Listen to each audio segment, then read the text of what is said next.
Have you ever been out working in your garden late at night and wondered if you need to go to bed soon? Maybe what time it was? Or out gardening during the peak of the day, wondering if you've got more time to explore before it gets dark? Hey guys, it's Alex. In case you were wondering, in case you couldn't tell, today we're going to talk about this clock. It's an analog clock built in Minecraft. It works with the daylight cycle.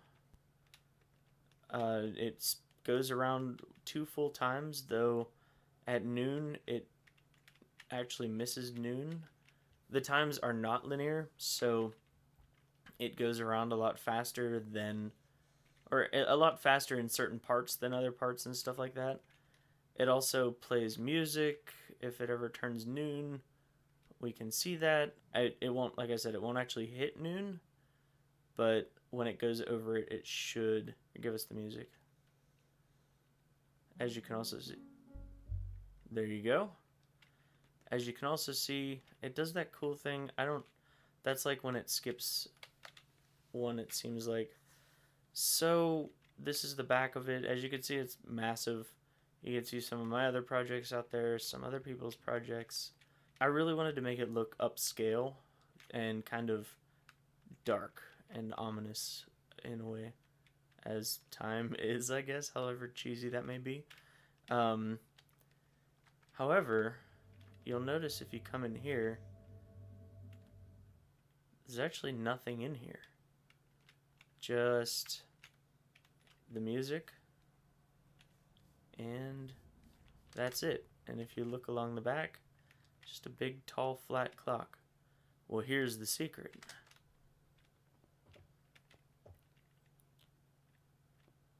Deep underground in a cave, we've got a crazy redstone circuit.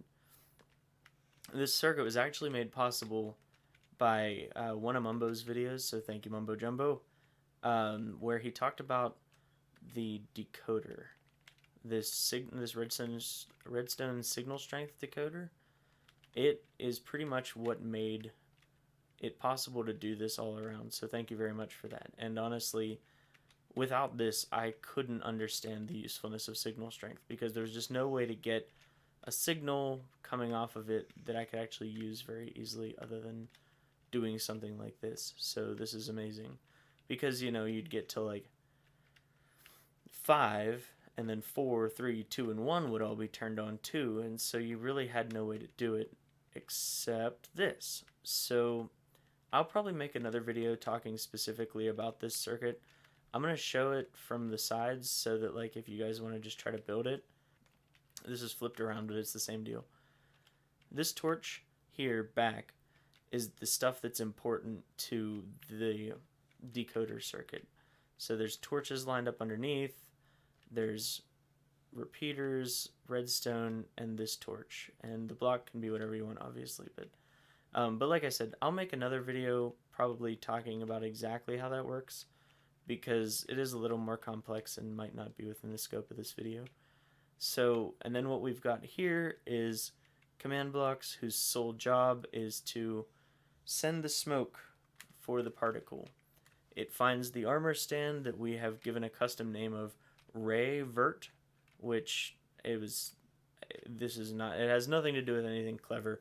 I actually dug up the command as an example somewhere, and the person had named a phantom ray, so I named this guy Ray Vert just because I was lazy. But it's still fun. So it just triggers the particle to send from the location of Ray and just outward. And in our case, we're doing it like a 16 point, like, I don't know what to call it, like circle pattern or Cartesian grid of some sort.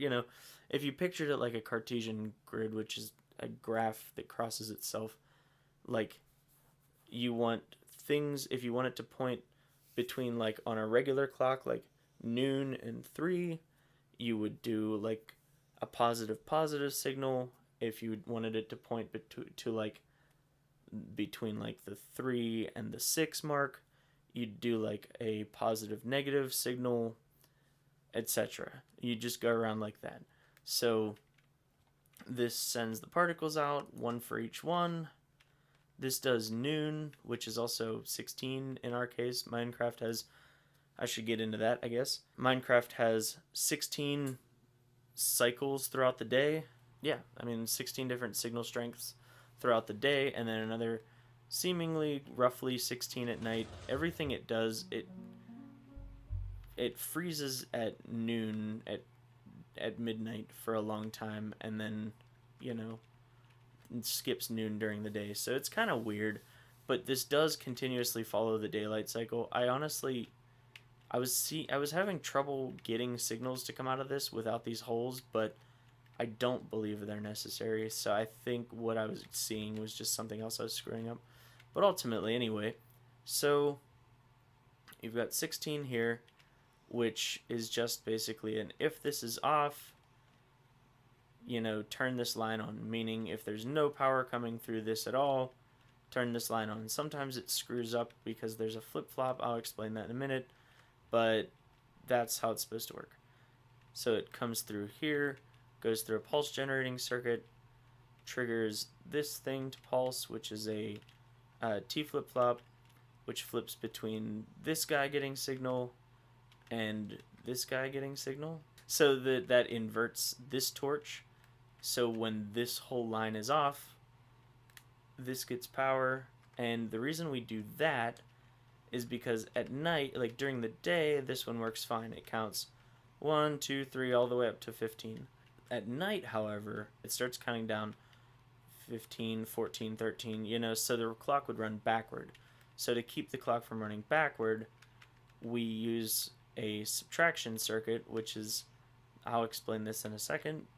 We use a subtraction circuit, and this little circuit like switch here that I made, I don't know if people have done this, but I think it's pretty cool. You can turn a daylight sensor on and off by putting a comparator and then a block that gets pushed in and out, and then another comparator, so you don't lose any signal here, and it still gives you the ability to switch these on and off, which is really cool. So this whole deal here, this needs to get signal to here, because basically what we're doing here is we're sending a 15 strength signal in here, so that when this gets powered, if this outputs like a 14, then we get a 1 signal strength. If it outputs a 13, then we get a 2 signal strength, etc. Because that's how these work. I'll make a video on comparators sometime, or Mumbo has a really great video on them, but you know, if I make one, it'd be cool if you watch that too. So what we need though is power, and if I used a redstone block, that was going to get stuck there. I don't actually, yeah, I think it would there too.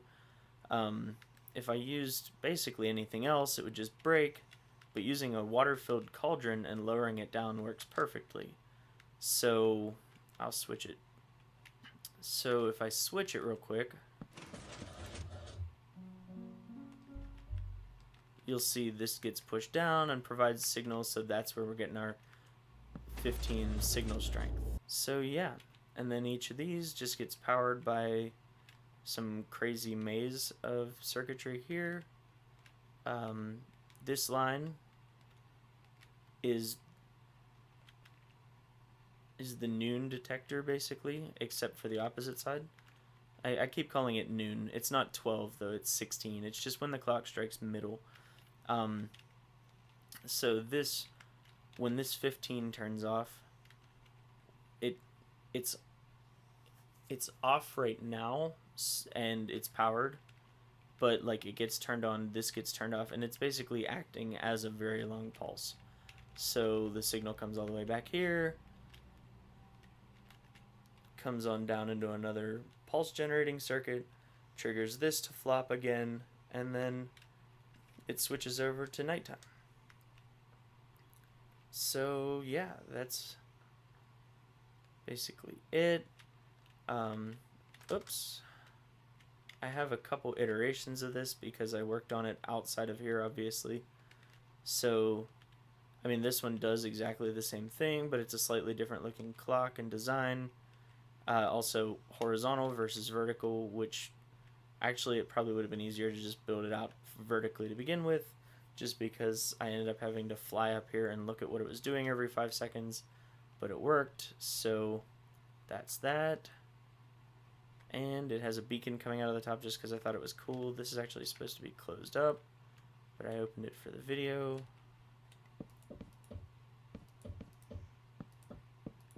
The whole idea is I want this to be kind of shrouded in darkness until you get to the front, where it's just like kind of a big, I don't know, almost something I feel like you'd see in Las Vegas or something. Like, kind of ridiculous, but kind of cool at the same time. So if you have any questions or anything about how it might work, or have any interest in seeing more detail on any single portion of it or anything like that, let me know. I'll get you a nice close view of the face real quick. These are actually shulker boxes, and I didn't make the armor stand invisible because that's kind of annoying, like they get lost. I also really need to fix these. I was trying to hide some of the glowstone and ended up accidentally just kind of screwing everything up, so I broke some of them when I was replacing it with shulker boxes, but I like the kind of textured look it has back there. It originally had black wool, but I thought that was kind of gross looking in the end, so yeah. Kind of see it from all angles.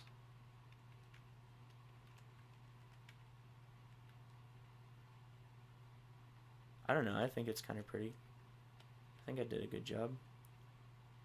Oh, the sun's coming up, and we're high enough to see that over here. It's got kind of a nice like grandfather clock texture and look to it. So yeah. I hope you guys enjoyed that. I don't feel like the redstone was overly complicated, but that might just be me after having spent, 10 hours or whatever working on this saying that. I mean, it looks complicated, but it's mostly just this decoder circuit brought out to things that cause displays. I don't know, I don't feel like I'd ever seen an analog clock in Minecraft before. I haven't seen a digital one either, I don't believe, but I'm also working on that over here. So spoiler alert, I mean, I don't think this is going to turn into it because, I don't know, I was trying to build out the whole power system for the 7-segment display by myself without really looking at any in-depth videos on how the powering would work or something, except this part, this idea was taken from somebody else, but actually I built this whole thing out crazily and then realized that this is actually all I really need. And thankfully, I don't remember the guy's name, but I'll put it in the description, had a tutorial up explaining this, and I thought it was cool, and I had a world download that I pulled down. So I'm also building another one, which all of these I'll make more videos on, so like don't worry about what you're seeing right now, but right now it has a C just because I was trying to demonstrate that it can do a bunch of letters, but yeah. So my end goal there is to try to turn that into a digital clock. So let me know if you guys think that sounds cool. I think it sounds cool. But if you like that idea, I'll try to make a video about it and see if I can get it working and stuff. So yeah, and if you guys want to see like building tutorials or anything like that, leave me comments. I'd love to see what you guys are looking for. Alright. Thanks for watching. That's been the analog clock. And as you can see, it's doing its thing. So it just goes around. I mean, maybe these corners could be aimed a little better or something like that, but I'm actually honestly kind of happy with how it works right now. So I think I'm just going to leave it. And it's very visible from like way over here. You can see my little garden set that I was working on and replaced here and stuff, but it's even visible from over here.